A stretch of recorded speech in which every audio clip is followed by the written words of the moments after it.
Hello दोस्तों, कैसे हैं आप सब। आशा करता हूं कि आप सब ठीक होंगे। मैं योगेश आप सबका इजी एजुकेशन में स्वागत करता हूं। आज के विषय को शुरू करने से पहले आप सबसे अनुरोध है, अगर आप इस चैनल पर नए हैं तो चैनल को सब्सक्राइब करें और बेल आइकन को प्रेस करें, जिससे कि आपके पास हमारी न्यू अपडेट्स और वीडियोस आसानी से और सबसे पहले पहुंचे। दोस्तों, इससे पहले हम कुछ और अध्यायों को पढ़ चुके हैं, उनका लिंक आपको डिस्क्रिप्शन में मिल जाएगा, तो आप उन्हें वहाँ से देख सकते हैं। तो चलिए आज का विषय शुरू करते हैं। हमारा आज का जो विषय है वो है अध्याय 11, प्रकाश, छायाएं एवं परावर्तन। तो देखते हैं। हम अपने चारों ओर अनेक प्रकार की रंग बिरंगी वस्तुएं देखते हैं। स्कूल जाते समय हम अनेक वस्तुएं जैसे कारें, बसें, साइकिलें, वृक्ष, जंतु तथा कभी कभी कुछ पुष्प देखते हैं। आपके विचार से हम इन वस्तुओं को कैसे देखते हैं? रात्रि के समय जब पूर्ण अंधकार हो तब इन्हीं स्थानों के बारे में विचार कीजिए।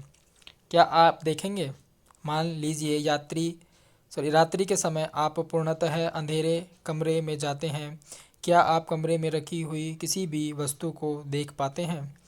लेकिन जब आप कोई टॉर्च अथवा मोमबत्ती को जलाते हैं तो उस कमरे में रखी हुई वस्तु को देख सकते हैं। क्या ऐसा नहीं है? बिना प्रकाश के वस्तुओं को नहीं देख सकते। प्रकाश वस्तुओं को देखने में हमारी सहायता करता है। टॉर्च का बल्ब एक ऐसी वस्तु है जो स्वयं प्रकाश देता है। सूर्य आकाश में ऐसा पिंड है जो पृथ्वी को प्रकाशित करता है। दिन के समय हम इसी प्रकाश में वस्तुओं को देखते हैं।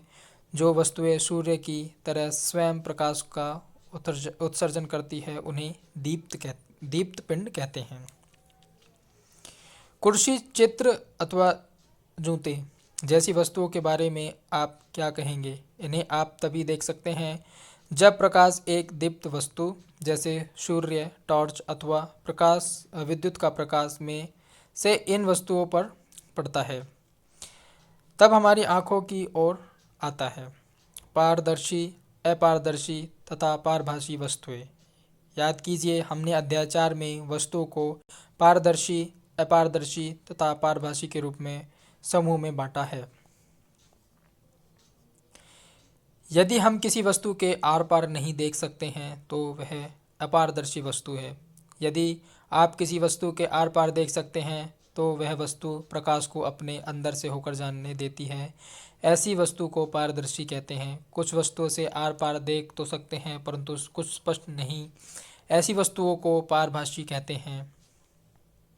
क्रियाकलाप 1, अपने चारों ओर देखिए और दैनिक जीवन की जितनी अधिक से अधिक वस्तुएं एकत्र कर सकते हैं कीजिए, जैसे रबड़, plastic, scale, pen, pencil, notebook, कागज़ की सीट, अनुरेखण कागज़ अथवा कपड़े का टुकड़ा। इन सभी वस्तुओं के आर पार किसी दूर रखी हुई वस्तु को देखने का प्रयास कीजिए।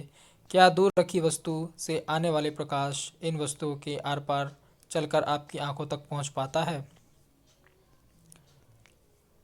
अपने प्रेक्षण को सारणी 11.1 के अनुसार लिखिए।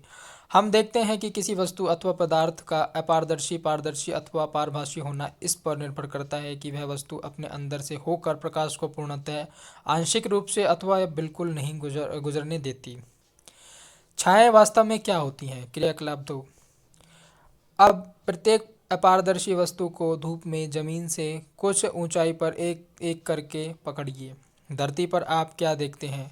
आप जानते हैं कि धरती पर बने ये गहरे काले धब्बे वस्तुओं की छाया के कारण हैं। कभी कभी आप वस्तु की छाया देखकर वस्तु को पहचान सकते हैं। मैदान में कागज की एक सीट बिछाइए।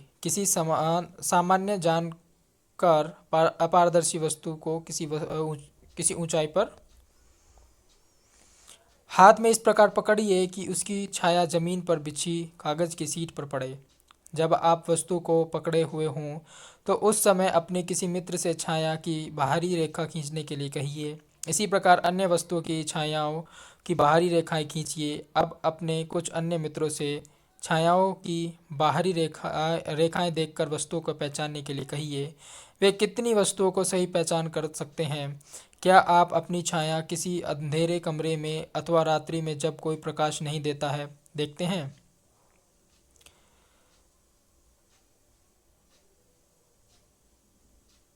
क्या आपको उस समय भी कोई छाया दिखाई देती है? जब कमरे में प्रकाश स्रोत के अतिरिक्त अन्य कुछ नहीं होता है, ऐसा प्रतीत होता है कि छाया देखने के लिए हमें कोई प्रकाश स्रोत अथवा प्रकाश के पथ में कोई अपारदर्शी वस्तु चाहिए। क्या इसके अतिरिक्त कोई अन्य वस्तु भी चाहिए? क्रियाकलाप 3। यह एक ऐसा क्रियाकलाप है जिसे आपको अंधेरे में करना होगा। शाम होते ही अपने कुछ मित्रों के साथ एक टॉर्च तथा गत्ते की एक बड़ी सीट लेकर किसी खुले मैदान में जाइए। टॉर्च को ज़मीन के समीप ले जाकर ऊपर की ओर इस तरह से जलाएं जिससे टॉर्च का प्रकाश आपके मित्र के चेहरे पर पड़े। अब आपके पास प्रकाश स्रोत अथवा प्रकाश के पथ के अनुदिश एक अपारदर्शी वस्तु आपका मित्र है। यदि आपके मित्र के पीछे पेड़, इमारत अथवा कोई अन्य वस्तु न हो तो क्या तब भी आपको अपने मित्र के सिर की छाया दिखाई देगी? इसका अर्थ यह नहीं है कि वहाँ छाया नहीं है। वास्तव में टॉर्च का प्रकाश आपके मित्र के सिर से पार नहीं होता है। अब किसी अन्य मित्र से कहें कि गत्ते की सीट को आपके मित्र के पीछे पकड़ें। क्या अब छाया सीट पर बनती है? इस प्रकार छाया केवल पर्दे पर ही दिखाई दे सकती है, परंतु कमरे की दीवार, इमारतें अथवा इस प्रकार की अन्य सतहें आपको दैनिक जीवन में दिखाई देने वाली अन्य छायाओं के लिए पर्दे की तरह कार्य करती हैं। छायाओं से हमें वस्तुओं की आकृतियों के बारे में कुछ जानकारी प्राप्त होती है। कभी कभी तो छाया हम सभी को वस्तु की आकृति के बारे में भ्रमित भी कर सकती है।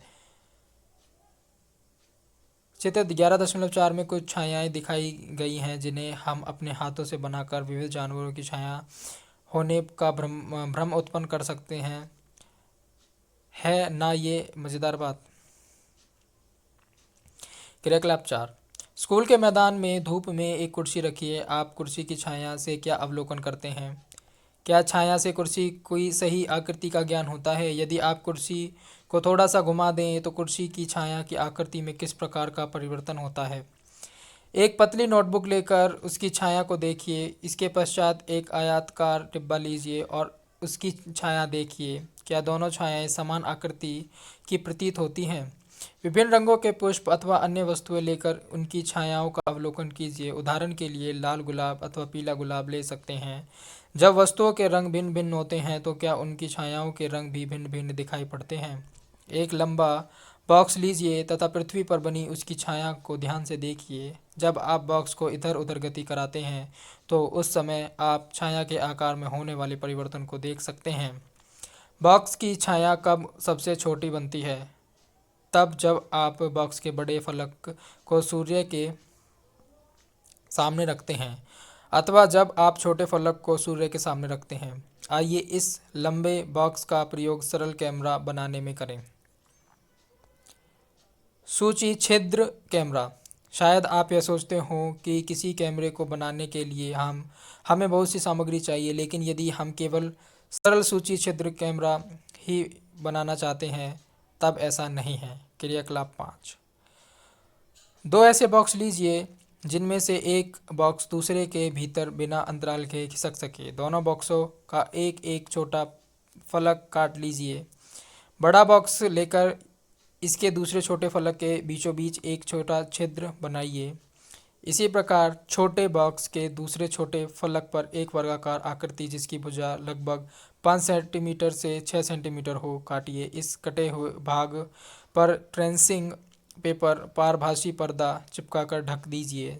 चित्र 11.5 बी। छोटे बॉक्स को बड़े बॉक्स में इस प्रकार खिसकाइए कि छोटे बॉक्स का पारभासी ट्रेसिंग पेपर वाला पर्दा बड़े बॉक्स के भीतर हो।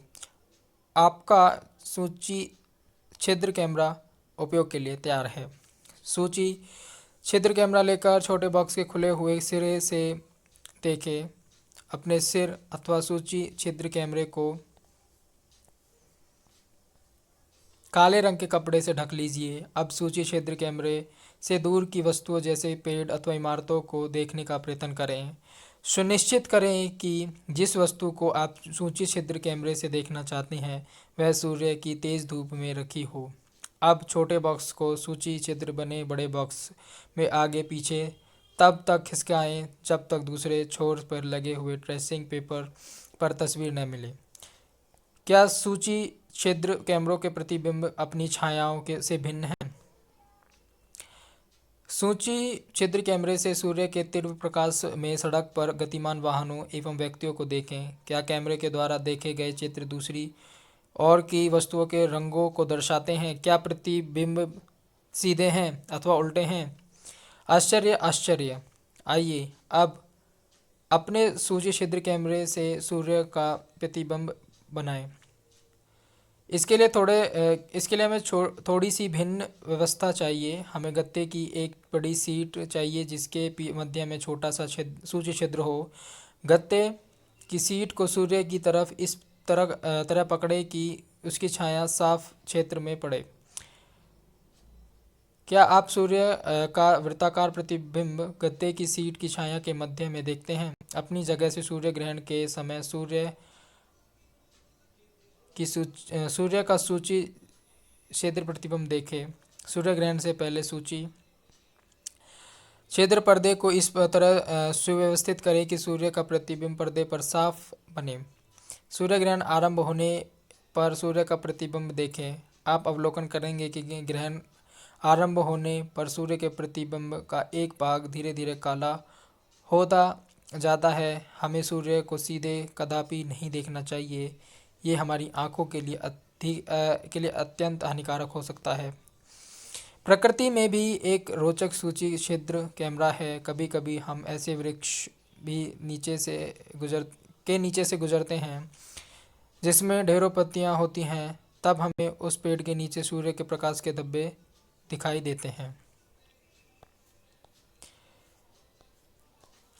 वास्तव में ये वृत्ताकार प्रतिबिंब सूर्य के सूची छिद्र प्रतिबिंब होते हैं। पत्तियों के बीच के खाली स्थान सूची छिद्र की भांति व्यवहार करते हैं। इन खाली स्थानों में सभी प्रकार के अनियमित आकृतियां हो सकती हैं, परंतु हम सूर्य के वृत्ताकार प्रतिबिंब ही देख सकते हैं। आगामी सूर्य ग्रहण के समय सूर्य के प्रतिबिंबों को देखने का प्रयास करें। यह अत्यंत रोचक हो सकता है। भुजों के मस्तिष्क में एक विचार है। हमने अपने सूची छिद्र कैमरे से सड़क पर चलते लोगों के उल्टे प्रतिबिंब देखे थे। सूर्य के प्रतिबिंबों के साथ क्या होता है? क्या वे प्रतिबिंब भी हमें उल्टे दिखाई दिए थे? पहेली का कुछ अन्य विचार है। निश्चय ही ये सब परिणाम जो हम देख रहे हैं, जैसे छायाओं का बनना,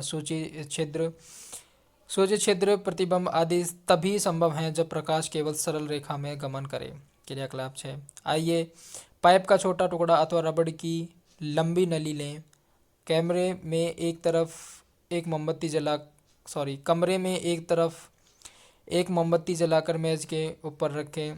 अब कमरे में दूसरी तरफ खड़े होकर पाइप से मोमबत्ती को देखें। क्या मोमबत्ती दिखाई देती है? जब आप मोमबत्ती को देख रहे हों तब पाइप को थोड़ा सा मोड़िए।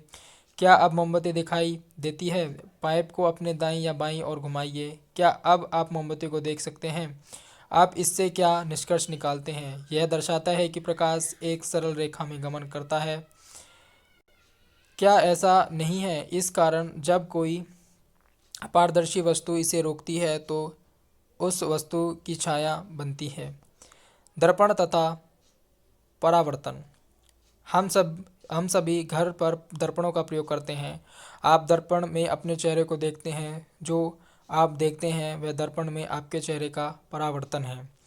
हम दर्पण के सामने रखी हुई वस्तुओं का परावर्तन भी दर्पण में देखते हैं। कभी कभी हम झील अथवा तालाब के पानी में पेड़ों, इमारतों तथा अन्य वस्तुओं का परावर्तन देखते हैं। क्रियाकलाप 7। यह क्रियाकलाप रात्रि के समय अथवा एक अंधेरे कमरे में किया जाना चाहिए। अपने किसी मित्र से कहिए कि वह एक हाथ में दर्पण लेकर अब कमरे के एक कोने में खड़ा हो जाए। एक हाथ में टॉर्च लेकर आप कमरे के दूसरे कोने में खड़े हो जाएं। टॉर्च के कांच को अपनी उंगलियों से ढक लीजिए तथा टॉर्च को जलाएं। किरण पुंज प्राप्त करने के लिए अपनी उंगलियों के बीच कुछ जगह छोड़ें। प्रकाश पुंज को आपके मित्र के द्वारा पकड़े हुए दर्पण पर डालिए। क्या आप दूसरी तरफ प्रकाश का धब्बा देखते हैं? अब टॉर्च की दिशा इस प्रकार समायोजित कीजिए कि प्रकाश का धब्बा कमरे में खड़े किसी दूसरे मित्र के ऊपर पड़े। यह क्रियाकलाप सुझाता है कि दर्पण अपने ऊपर पड़ने वाले प्रकाश की दिशा को बदल देता है। यहाँ वर्णन किया गया क्रियाकलाप यह दर्शाता है कि प्रकाश सरल रेखा के अनुदिश गमन करता हुआ से परावर्तित हो जाता है। क्रियाकलाप 8। एक बड़ी थर्मोकोल की शीट के एक किनारे पर एक कंघी तथा दूसरे किनारे पर में दर्शाए अनुसार एक दर्पण लगाइए। दर्पण तथा कंघी के बीच कागज की गहरी रंगीन शीट बिछाइए। इसे सूर्य के प्रकाश में रखिए अथवा कंघी के सामने टॉर्च से प्रकाश किरणें डालिए। क्या अवलोकन करते हो? क्या आप चित्र 11.9 में दर्शाए जैसा पैटर्न प्राप्त करते हैं? इस क्रियाकलाप से हमें यह ज्ञात होता है कि प्रकाश किस प्रकार गमन करता है तथा यह किस प्रकार दर्पण से परावर्तित होता है। तो ये था आपका अध्याय जो कि अब समाप्त हो चुका है। इसमें हमने दीप्त, दर्पण, अपारदर्शी, सूची, छिद्र, कैमरा, परावर्तन, छाया, पारभासी, पारदर्शी, इन सब चीज़ों के बारे में पढ़ा, के बारे में जाना। आशा करता हूँ कि आपको ये वीडियो पसंद आई हो। अगर आपको ये वीडियो पसंद आई है तो प्लीज़ इसे लाइक और शेयर करें और हमारे चैनल को सब्सक्राइब करें। और अगर आपका कोई सुझाव है तो उसे आप हमें हमारे कमेंट बॉक्स में लिख के बता सकते हैं। तो मिलते हैं हम आपको अगली वीडियो में। तब तक के लिए बाय एंड थैंक यू।